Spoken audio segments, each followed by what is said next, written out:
Hi, welcome back to Lloyd Cooks. And of course, that means Lloyd's cooking. I have gloves on. That's because what I'm going to be using, we're going to be cooking something that probably best to use gloves with, not chicken. All right. Let me start by saying, those of you who watch my videos, by now you kind of know, I grew up back east in New York. I'm Jewish. Jewish delis and Jewish food is really at the heart of my cooking and my childhood experiences. And I decided when I started making these videos was to kind of capture that and present it for you, but also in hopes that this type of cooking and food doesn't just go off and to the sunset, and die off. Part of the Jewish experience and the New York experience, non-Jewish also, is eating at delis. All kinds of great food. There's nothing like a Jewish deli. I love Italian delis and all that, but there's nothing that compares to a really good, authentic Jewish deli. And I almost think that to really have that experience, you have to go back east to New York. I'm here in Phoenix. There are Jewish delis, and there are a few that are good, but they're not New York, And I don't know if it's just the location and the culture and the vibe of the entire place that really makes it, or is it the food that somehow is different, better than what can be made anywhere else? I don't know. Love pastrami, love corned beef, love chopped liver, love knishes and all the Jewish stuff. But there's one thing that I really love, and a lot of you are going to go, are you kidding, Lloyd? There's no way. You're going to have to trust me on this. All right. So what are we going to be making today? Well, as far as I'm concerned, there is nothing that beats a nice, thick tongue sandwich, beef tongue sandwich on rye bread. All right. So that's what I'm making today. I'm making a beef tongue. Okay, hang in there with me. All right. So we're going to go over what we need in order to do this. Okay. Okay. So what do we need in order to make a beef tongue? All right. As far as equipment goes, a nice big pot, if that's the way you want to go. Because you're going to be simmering this in water, kind of like what you do with a corned beef. All right, and if you do it in a pot, it's going to go for hours, 3-4 hours maybe. All right, so I'm kind of doing a little cheat here. My grandma, of course, always did it in a big pot. I'm going to do a little bit of a cheat here. You can do it in a crock pot. I'll be honest, I don't have a lot of experience with crock pots, but I do have a lot of experiences with pressure cookers. And so I'm going to be cooking mine in a pressure cooker. This just happens to be an Instapot. Any pressure cooker, all right, will do. All right, so that's what I'm going to do. So I'm going to be doing it in here, just so you know. Inside, I put in a little rack. Why? I want my meat raised off the bottom. It just stops it from kind of sticking to the bottom, and it helps reduce the amount of cleanup I'm going to have later. If you don't have a rack, don't worry. You can just right in there. All right. And again, if you got a pot, you can do it in the pot. All right. But the recipe and everything is all going to be the same. All right. So what else do you need? Well, you're going to need seasoning. You're going to need salt, kosher salt, please. This is Diamond Crystal, and of course there's the Morton Kosher Salt. It's a grainier, but they're not the same actually. So the Kosher Salt from Diamond Crystal, it's thinner. It's got more cuts or angles, I guess, in it. So it's not quite as coarse. So it's a lighter. What I find is that it's not as salty as the Morton. Morton's a coarser, grainier, and just saltier, for whatever reason. All right? But Diamond Crystal is very popular back east. Morton is also. Sometimes I can find this, sometimes I can't. Whichever, it's fine. All right? When you're cooking this, I mentioned it's kind of like a corned beef. So you're going to want to have a pickling kind of a spice mixture. All right? I've tried pre-mixed pickling spices, and I've never totally liked them. They put certain things in that I don't know why. All right, so I just stick with making my own. And it's not hard, all right? You're gonna need a bay leaf, a couple. All right, you're going to need peppercorns. All right, the salt, of course. And whole coriander seeds. All right, so that's what I'm going to need, and that's pretty much a basic, pickling kind of a spice. All right, we're going to use garlic, and I'll go into that in a minute. Some onion. This is just the garlic and the onion. This is just to flavor the water, which will flavor the tongue. Speaking of which, gotta talk about the tongue. Right, so let me introduce you to my little friend. Okay, one beef tongue. This is about a 2.5 pound tongue. All right, you can get much bigger, tongue.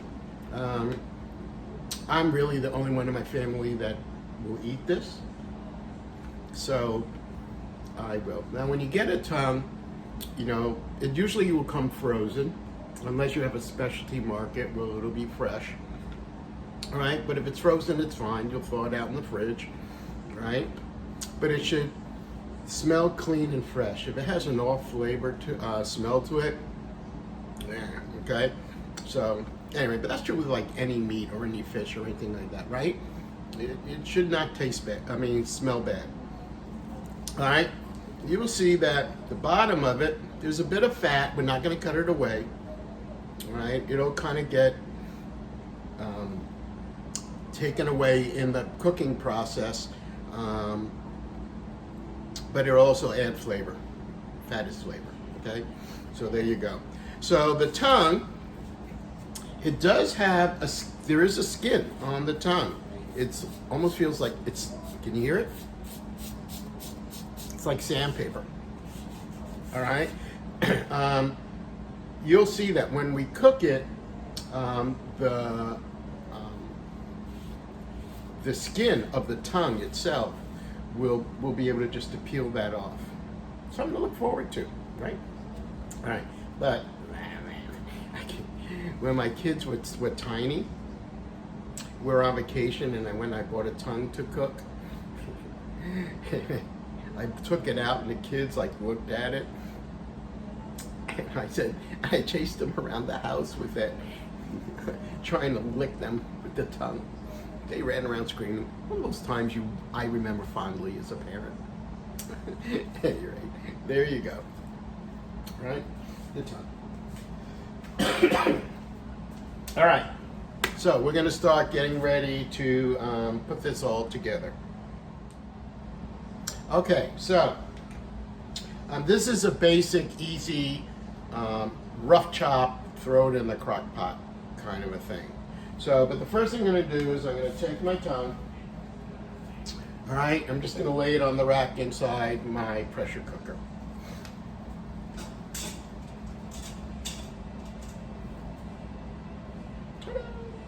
No big deal, right? All right.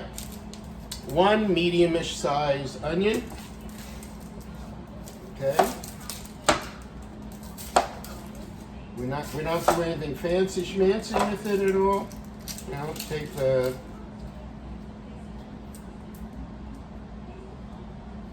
paper off, the outside. All right. And this goes in. Just in half. You want to do quarters half. All right. There goes in there. All right. So, and now the garlic. All right. Make sure you always have a nice garbage bowl. Makes cleanup and everything a little bit easier. I'm going to use about 4 to 6 cloves of garlic.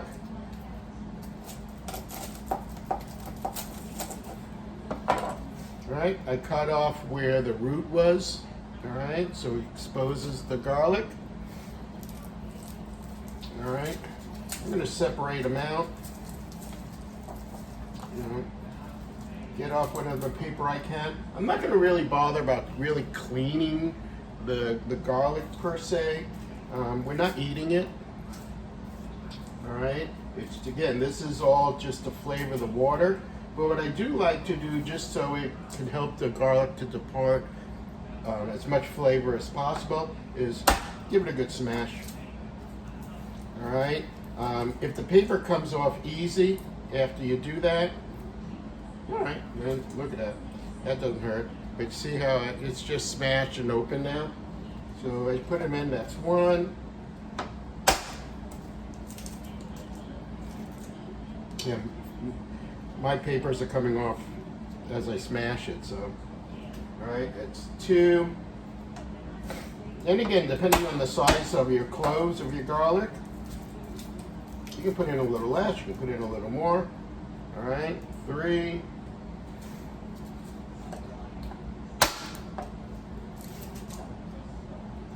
4. You know, I got a couple more. Like I said, as far as I'm concerned, you can never put in too much garlic. So that's my 5th.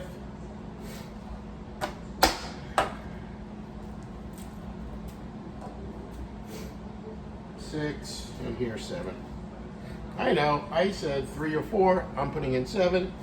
Somewhere between 3 and 7. How about that? Does that work for you? You know, again, it depends how much do you like garlic, but you got to put some in. Okay, so we've got the tongue in here. We've got the onion that I just cut in half and threw in. I have 7 cloves of garlic. I'm telling you between, 3 as a minimum to 4, and more up to, I just happen to have 7 in the clove that I was using left over, so I just threw it all in there. Now that clove is gone. All right, I'm using up my stuff. All right, so the spices to kind of for the pickling. All right, bay leaf, I'm gonna put in 2.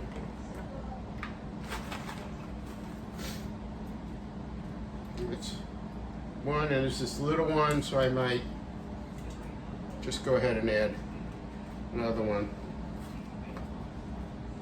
Come on, there we go. You want really 2 about that size, 2 really good size bay leaves in there. Now you notice I'm not measuring. Welcome to my world.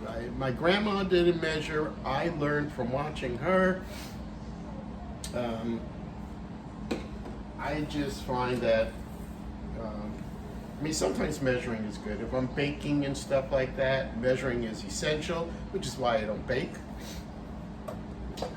I'm a cook. All right, so here we go. We're gonna go with whole coriander seeds. How much? If I had to tell you an amount, I'm gonna say 1 to 2 tablespoons. How's that? All right? Me, I'm gonna tell you 2 handfuls. That's what I'm gonna tell you.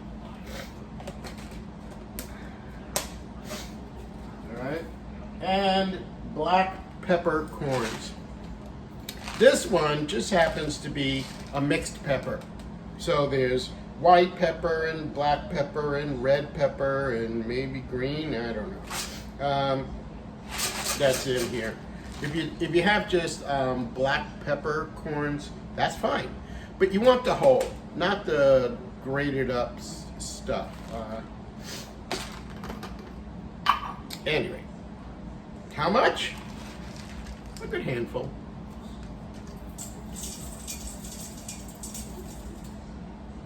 Like that? Yeah. All right. And of course, can't forget the salt. All right, and a good amount of salt. Gonna say, I don't know, quarter to half a cup. How about that? All right, one good, a really good palm full. So, I mean, this is how I do it. All right, so watch. You pour it in your hand, and it starts to spill over, out, and you've got a mound of salt.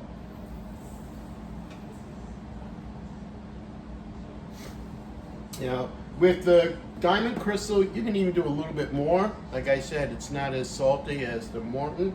If you're using sea salt, be careful. Sea salt is very salty. The rocks or whatever,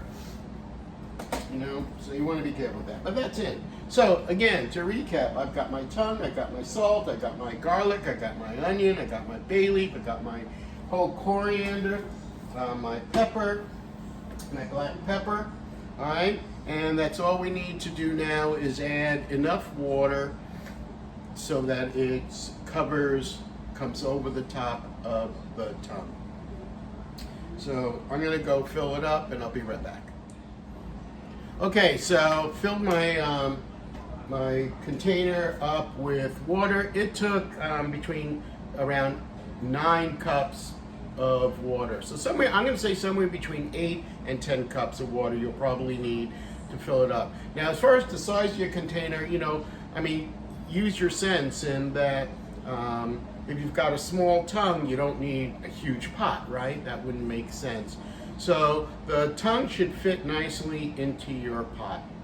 All right. So let me show you. This is what it looks like here. Can you see that?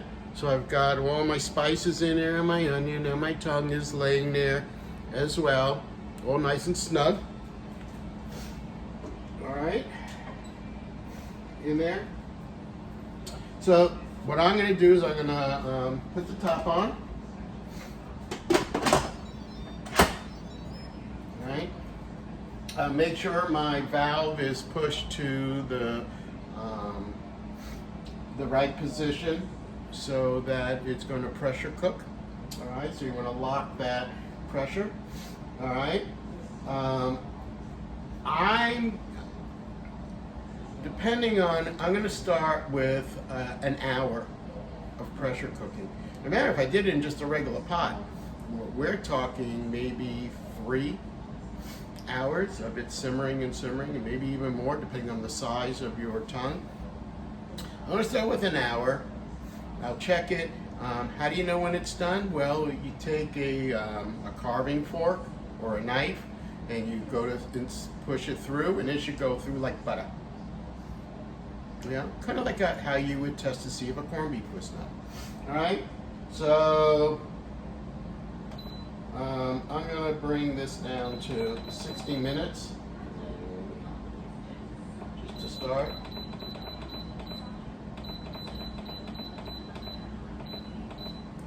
And let her go. All right, and after 60 minutes, I'm going to let the pressure come down a bit on its own. Also, let that extra go, and I'll come back. So I'll come back in about 90 minutes, let's say. An hour of cooking and about 15-20 minutes for it to depressurize. It takes about 15 minutes for it to reach the pressure point and really start to cook. So all in all, you're talking about maybe an hour and a half. All right, so I'll be back when this thing is ready to open back up, and we'll take a look at it and see if it's done. If not, I'll just put the top back on and give it another, whatever, 30 minutes, whatever I think it needs. All right? So, I'll be seeing you. Bye. Okay, so I'm back. The tongue has been cooking in my Instapot pressure cooker. It went for 60 minutes, and then it kind of goes into this decompressing mode, and it's been doing that now for 33 minutes. It's still pressurized, but I want to check it now and see if it's done or not. So I have to release the pressure. Right? When you're working with the Instapot or anything, you don't want to use your hand unless you're like scalding it. So the tools that come with the Instapot has a hole, and it just does a really good job of grabbing and lets you let it out. Okay. Now the fact that when I did that, it's doing a very light means that most of the pressure in there is actually already down. I just need to release it and wait for that little button that they have here to fall down, and there it goes, and that lets me know now there's no pressure. So we will see. All right, so like I said, you take either a fork or a knife and you stick it in. I have a knife here that I'm going to use. Why not? And stick it in. Went right through. Yep, right through. All right. So for my Instapot, I put it on 60 minutes. It took about 20 minutes or so for it to get pressurized. Did the 60 minutes, 33, now it's about 35 minutes past the 60. So that kind of gives you an idea of the total cooking time. All right, so that's that. So one of the things I like about using the rack that it comes is that it comes with two, no, maybe I can't. All right, hang on. All right, I'm gonna use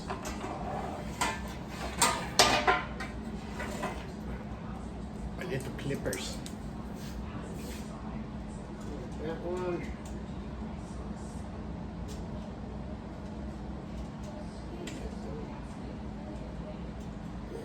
Hopefully will allow me to lift.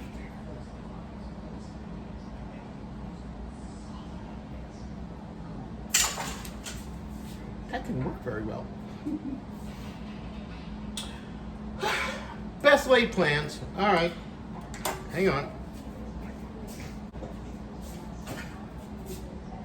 Fork it. Just fork it.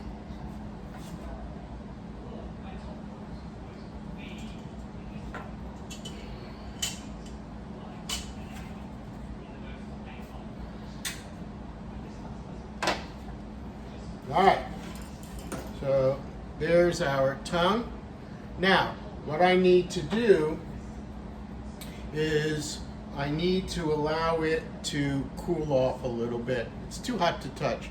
And like I told you, this is all a skin, like sandpaper, that will actually peel away from it, exposing the meat of this.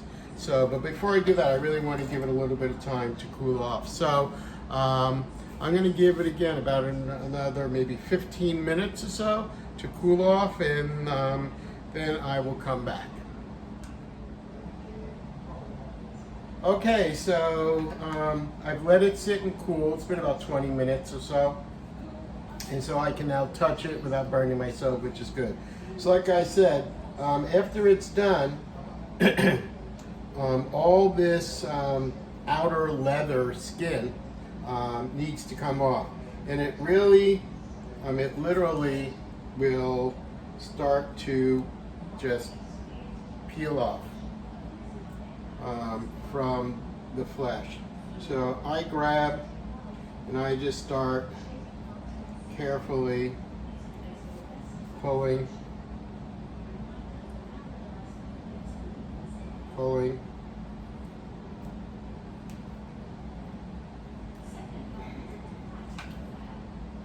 See, back here, and pulling, and you just keep going, and you start peeling away all of this outer skin. As we go here.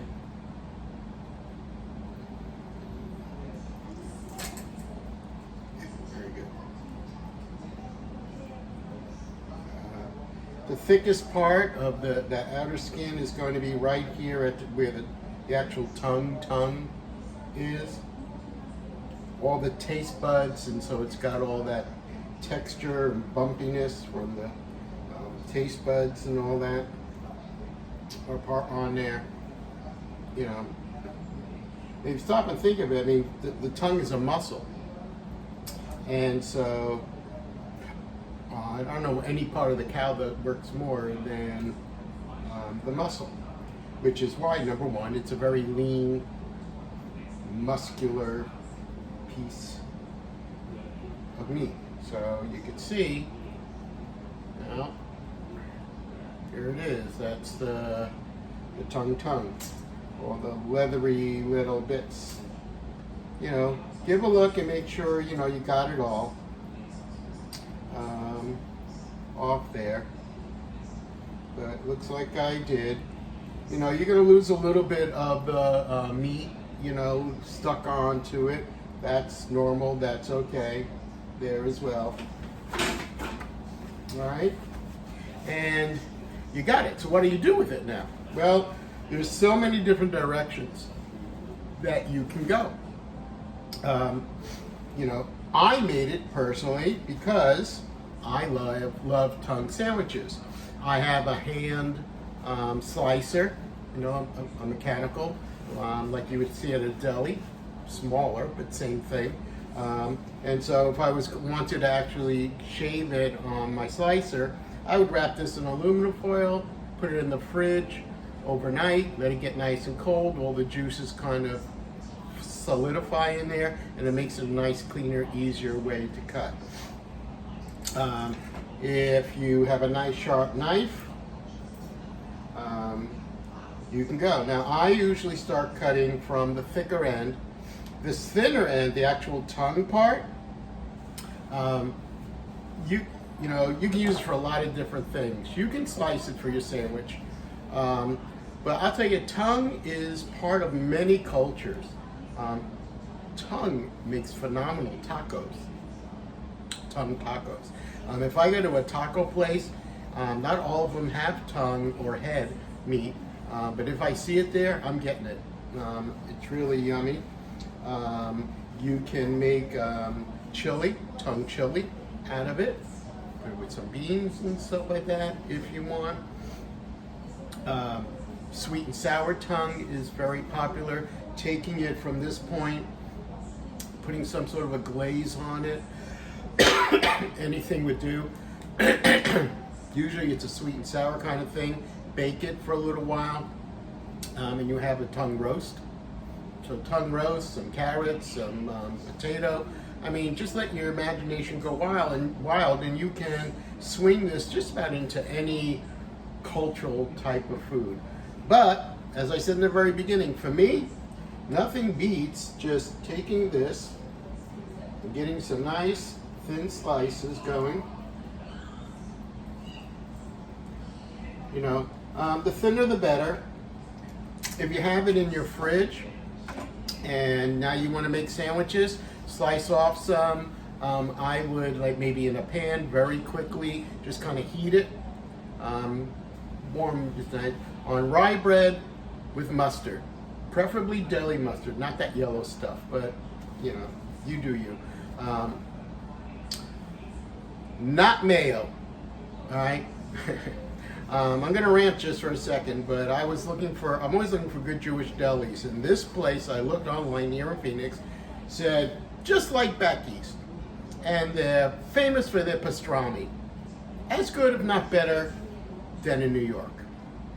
All right? So I look at their pastrami sandwich. What's the first thing they have listed with their pastrami sandwich? Mayonnaise.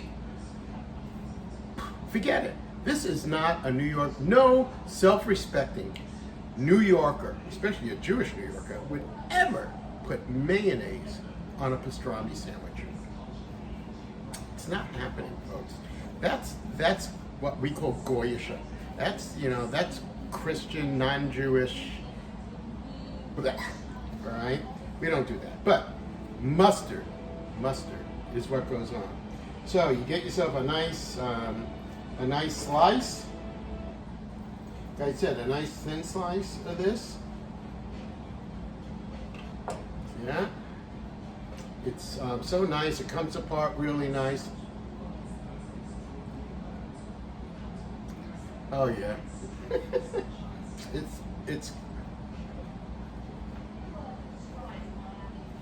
You get that coriander, it doesn't need any seasoning. You had all that in the water, it all got absorbed into the meat.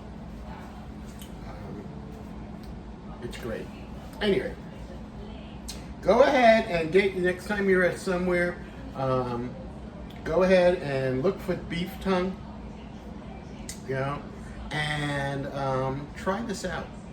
I think you're really gonna like it. All right? Listen, it's been great cooking again, and putting out this video. Let me know what you think. Please share, all right? And remember, really soon, you're going to see another video from me, because always, Lloyd cooks, all right? I'll be seeing you guys. You take care. Bye.